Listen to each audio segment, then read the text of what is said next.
3 tips that will instantly improve your guitar playing. Yes, that's what we're gonna focus on in this video.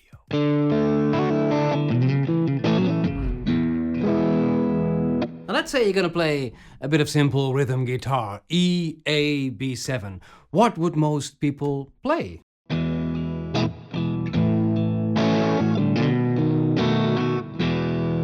Well, probably something like that, right? But you can also play it like this.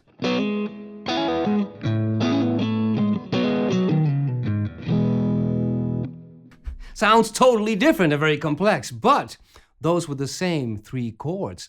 The difference is knowing more than one way to play a chord. For example, E, you can play it like... Those are all E chords. Different shapes to do the one chord.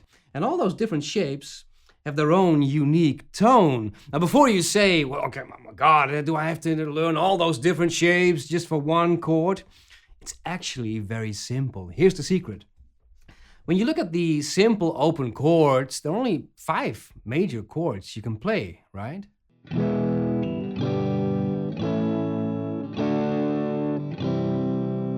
That's it, there aren't any more. These are the simple beginner major chords we all know, right? But if I take one of these chords and I slide on up.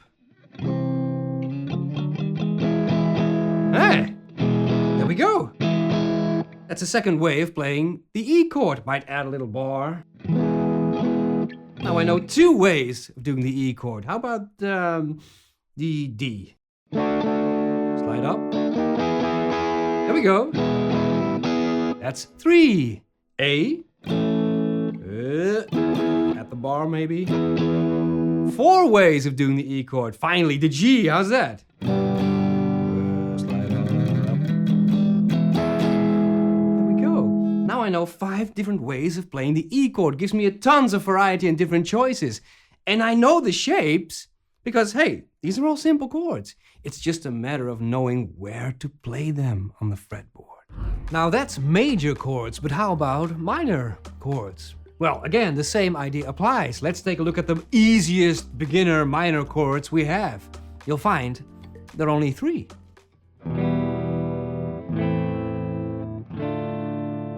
All the other minor chords are bar chords. There are only 3 beginner shapes. Now, same thing. Let's say I want multiple ways to play the A minor. Okay, let's take the E minor. Slide up again. At the bar. That's another A minor. Let's try the D minor shape. Here we go. Yeah.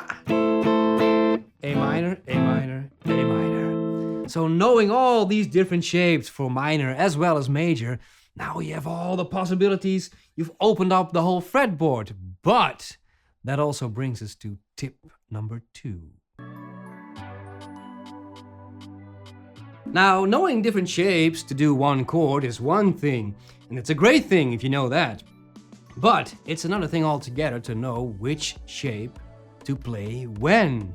Let me show you an example. Let's say we're going to play a very simple chord structure, A, F sharp minor, D, E. A beginner would play probably something like...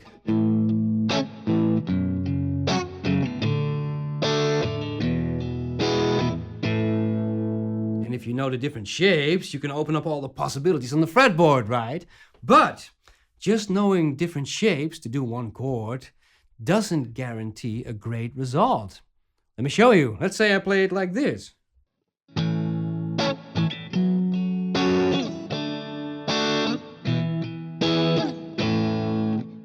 That didn't sound particularly well, did it? And why not? I was playing the correct chords. I didn't make any mistakes. I was using different shapes all over the fretboard.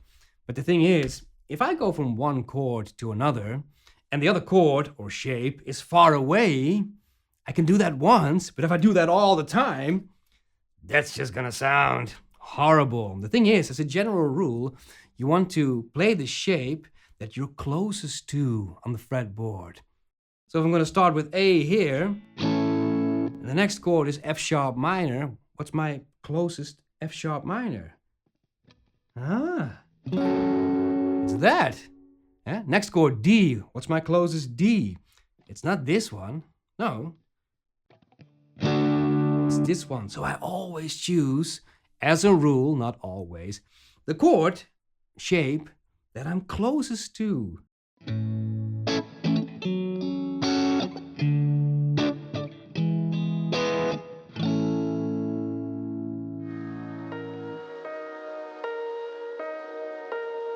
Okay, last tip. Let's say we play something very, very simple. C, F, G.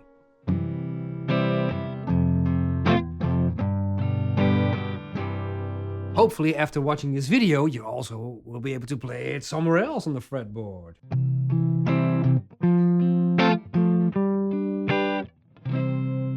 But the icing on the cake, of course, is to use embellishments.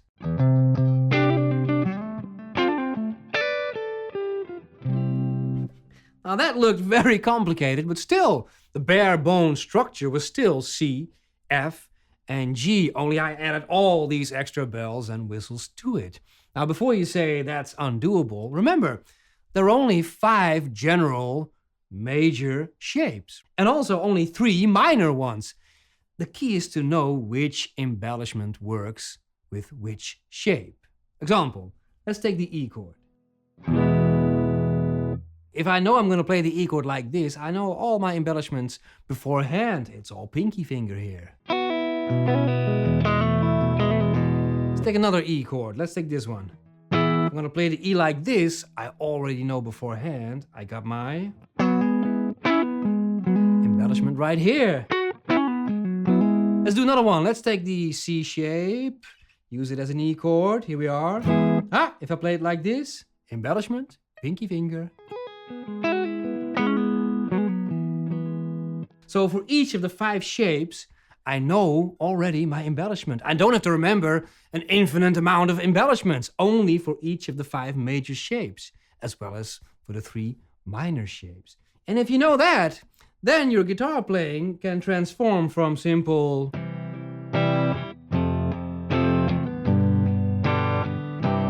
to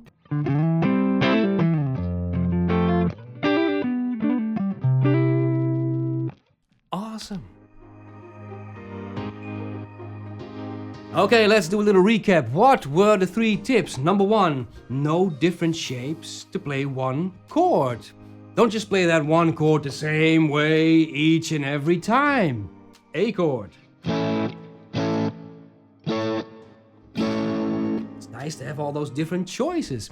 Then second, try to pick the shape that you're closest to on the fretboard. Now that might sound simple, but the thing is, if you're playing a song and you're in the moment, you don't have time to do... wait a minute. Yeah! You have to be able to pick that shape within an instant, and that of course takes a bit of time. 3, finally, the icing on the cake is to add some of these embellishments. And basically, most of the time, it's the pinky finger or the ring finger doing a hammer on and pull off.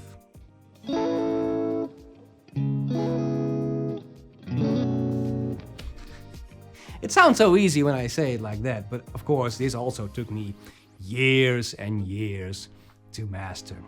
Anyway, that's it for today, guys. I hope you enjoyed this video. This was Guitar Pilgrim signing out, and I will see you next time.